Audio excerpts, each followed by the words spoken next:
Hello everyone, my name is Phylicia Collie and welcome to Wellness Today. I have Mr. Chris Gerhardt with us. Chris Gerhardt is a head coach and he is a CrossFit trainer at Stephenville, Texas. CrossFit Stephenville.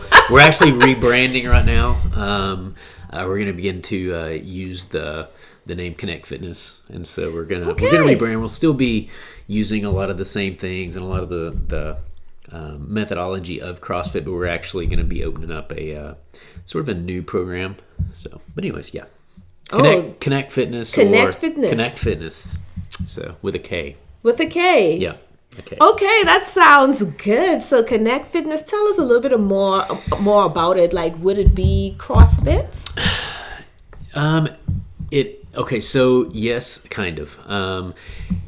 We've done CrossFit now, I guess, for about 6 years, and the methodology of CrossFit, I believe, is phenomenal. But within the marketplace, there is a lot of negative press around CrossFit. There's a lot of misunderstanding, and there are actually, there are some problems with CrossFit in that it is so open to interpretation. So people can use the methodology well, or they can use it really poorly. So there's a program that we've actually partnered with. They're called Level Method. They have about 550 gyms in their program, and they use CrossFit methodology, but they have taken that methodology and they systemized it. And they've given us a way to accurately test people and then progress them along toward their goals. And it helps both coaching and it helps those that are participating, because a lot of people, when they come in to any gym, they don't really know where they're at. There's not a good assessment. There, some trainers, maybe they'll go through kind of an assessment, but it's not usually very thorough. In most cases, that's been my experience, is that they'll do a few little things. They'll test you in a couple ways, but it's not very thorough. So when we come in, with Level Method, we actually have 15 different assessments that we do. And so once we go through those assessments, we're able to figure out exactly where you're at. And so then your program becomes tailored to your exact fitness level. Okay. With the goal of progression, of course, forward. So, and from a coaching standpoint, it makes it easier for us because it's less subjective, to my opinion. Okay. It's actually all measured. So anyway, same methodology, but just a different approach to how we're going to use it. I would love to be a part of that. Can I be your first client? Yes, as soon as we get to open again. Yeah, we've been closed, but yeah. Awesome. So, Chris. Yes. Today's show is going to be on habits. And we have Chris Gerhardt back to the show. We did a podcast interview the last time he was here. We talked about CrossFit, the benefits of it, health and wellness. So today, Chris is going to break down habits for us. So my first question is, what is a habit? A habit is something you can do without being conscious about what is going on. So it's essentially, driving is a good example of habit. This is one I like to use to help people see what a habit looks like and how easily you can be in habit and not realize it. So I think everyone's experienced, let's say you have a 10-minute drive to work every morning, and you kind of remember leaving your house, and then you wake up when you get to work and you really don't remember the drive. I think almost everyone can experience that, right? Yes. Like they've experienced that and it's like, well, what was I doing? Well, I was thinking about this, thinking about that. Yes. So essentially you were driving in a completely unconscious state. You were in habit. Okay. Another example of habit is how you get out of bed in the morning. You get out of bed and you probably step out on the same foot, and you probably grab your phone with the same hand. You probably swap to the first thing, right? And then you stumble maybe to the bathroom first, or and then you go grab your clothes, cup of coffee. But if you begin to pay attention, that thing is done the same way every morning. And then somewhere along the way, you kind of become aware of what you're doing. But so habit is essentially something you can do without thinking. This is interesting. Okay. I do a lot of things like habit, like it's just built into my routine, and it's done unconsciously sometimes. So sometimes I feel myself on autopilot, and I have to wake myself up out of it. Yes. Well, and habits are useful because if you think about it, if you had to think to walk, that would be a problem. So we need some habits built in. If I had to think to drive to work every morning as though I was a new driver who was on my first time on the road, that would not be good. So habits are good. Habits are useful. Habits are built into our nature. It's part of how our brain and body work. They're very, very useful. They help us get through the day because, if we had to think about driving, the act of driving every single morning, first off, it would be exhausting. Yes, so definitely. to enable your brain to do other things and to not be in that stress state, because the first time you drive, honestly, I can't even remember that. But if you can remember the first time you drove, say on an interstate, is stressful. And now you can listen to a podcast and drive, and it's easy. Yeah. So it enables us to use our resources, our mental resources, for other things, right? So anyway, habits are very useful. They're good. But they're also tricky. They're tricky. So because they can also take you over, and you can create habits you don't want. Which I think is probably what we're going to talk about. Yes, that's what we're going to talk about. We have to talk about that. Right. So how do most people view habits? I think that, and I don't know this, for sure. I haven't read a lot of surveys as far as that goes, but I think that most people don't understand habits. I think that most people think of a habit as something that you form if you want to do something new or you want to change something. And I don't think there's a realization that you live your life in habit. That 90%, they say, I have heard this statistic, 90% of your day is habit. Yes. So 10% of your day you're awake, the rest of the time you're just kind of in autopilot, just cruising through. At time that's not the case, like you go on vacation, right? You go and do this new thing, you're not in habit. But when we wake up every morning, we're in habit. So I think that most people don't understand that their whole life is a habit. And so I think that's an understanding that is completely, I don't think it's a common understanding, and I think it's a very important understanding to come to. Yes. So, in saying all of that, how is forming a new habit, how is that holding us back? What is holding us back from actually forming a new habit? Old habits. So because 90% of what we do in a day is habit, we're not really paying attention. And so, obviously if we use fitness or eating right or any of those things, let's say you don't work out. Your habit is to not work out. So, we decide we want to start a new habit, but the problem is our old habit is the one that is rock solid, implemented. It's a very hard foundation to shift at first. It's our old habits that hold us back. So, in talking about old habits that's holding us back, the next question I have, what will it take to actually form a habit, a new habit? Transitioning from the old and bringing in the new. So 7 Habits of Highly Effective People. Have you heard of that book? Yes. Covey. One of the things that he says is begin with the end in mind. Right. So, which I would recommend that book as well as Atomic Habits. Those are both very, very important resources if you want to learn about habits. But begin with the end in mind, so you have to know where you're going. But once you know where you're going, that's like knowing you're going to go to Alaska for vacation. Getting to Alaska accidentally is probably not going to happen, right? We're going to do some planning, right? So that's sort of the next phase is to begin to plan. And generally, the better your plan, the the better able you are to get to Alaska or get to your goal, right? So, and I think that one of the big issues, though, becomes making the right plan. And then there's the time element. You have to do it long enough for it to actually set in. Right. And there's lots and lots of, you hear this 21 days, which is just a complete fallacy.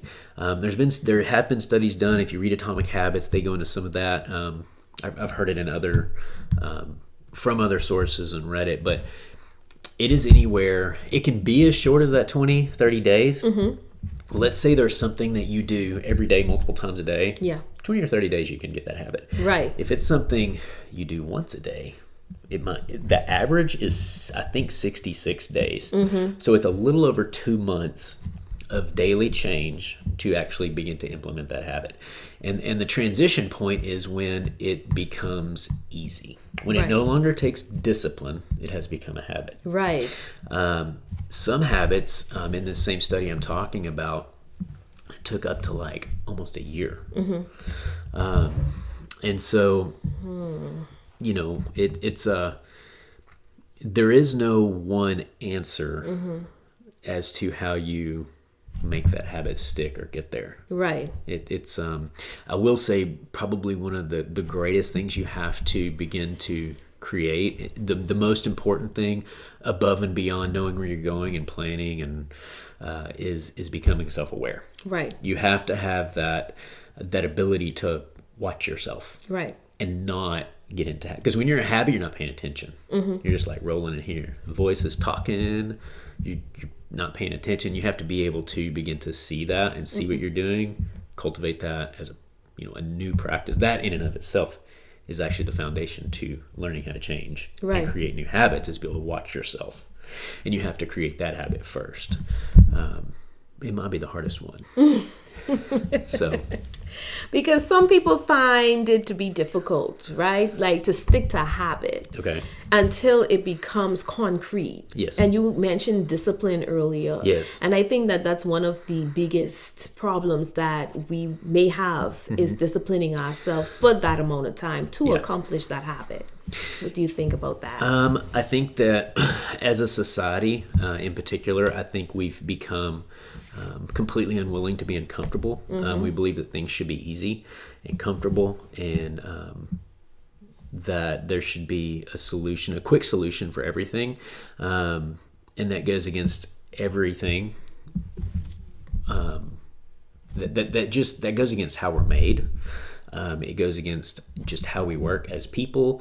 It goes against everything that has to do with a habit. Our society it kind of goes against, I guess. So, that's part of why it's hard, is because we don't believe it should be hard.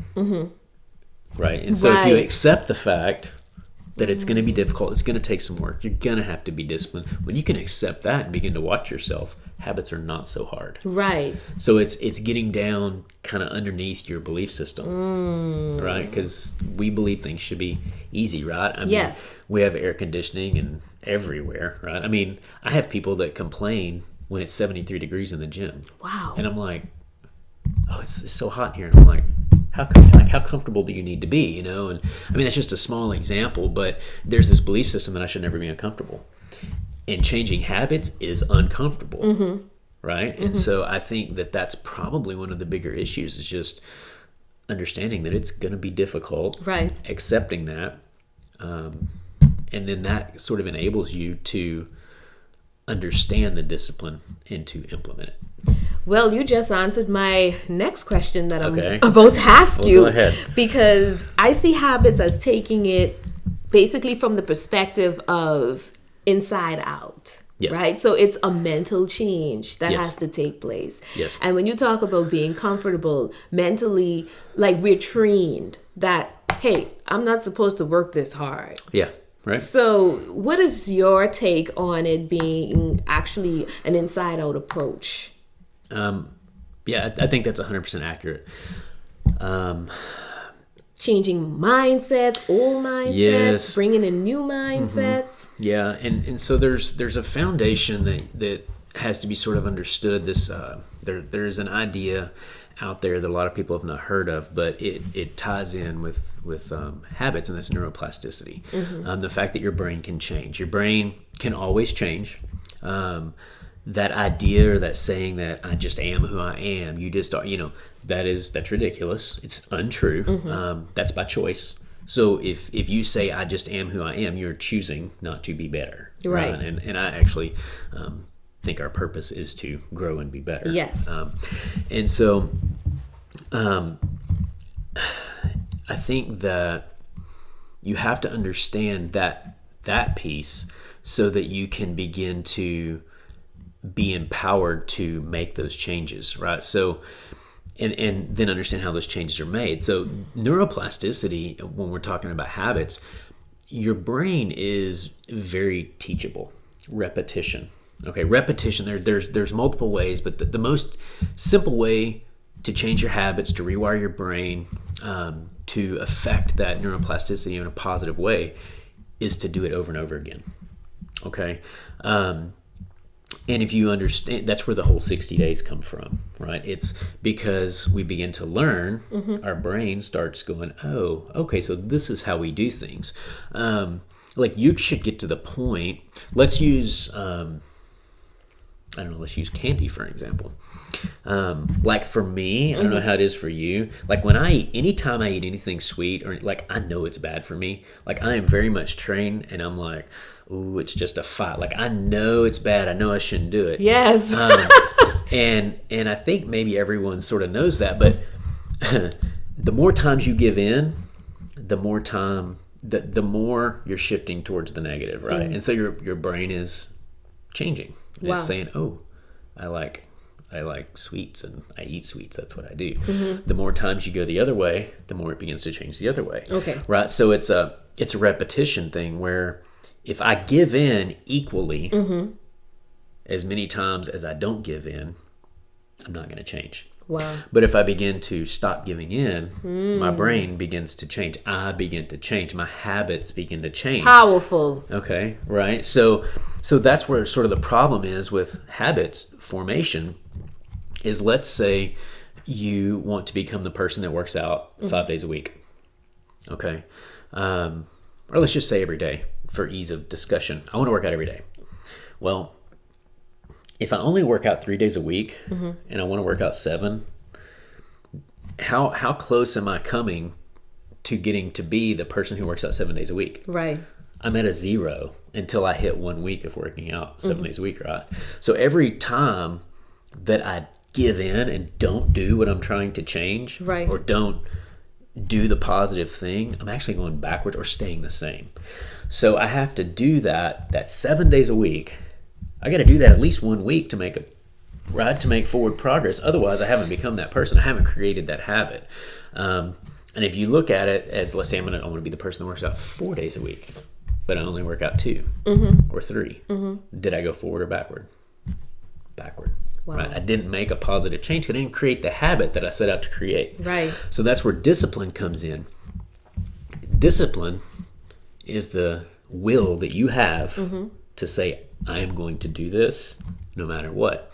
And then the discipline, if you set a plan in motion, right, and you're working on following that plan, the discipline is just following the plan. It's making that decision in the moment that I'm going to do that. And I think that it's so important to understand that every time you don't, let's just say every time you don't, you get worse. Every time you do, you get better. You get better. Yeah. Okay. I'm trying to think of another. Drinking water. So here's something I did recently. And I've not completely implemented this because I want to drink more water. I don't drink enough water. I drink lots of coffee. So I should drink less of that, right? So I said, okay, every time I sit down and eat, I'm going to finish the bottle or finish the big glass. And sometimes I'm good about it. And sometimes I drink like this much. Okay. But every time I think of it, every time I remember this morning with my breakfast, like I got myself a big glass of water and I drank the whole thing. Right. Before I came over here, I'm thinking back and I'm like, I had a bottle of water there. I don't think I finished it, right? And so every time I finish the bottle of water, I have affected that in a positive way. Every time I don't, I didn't. Okay, so maybe it's a small example, but it's you have to gain this understanding of how important every single action is when it comes to solidifying a habit. Wow. Every single action is important. Well, I think you may have answered my question, but give me an example of how forming a new habit has changed your life.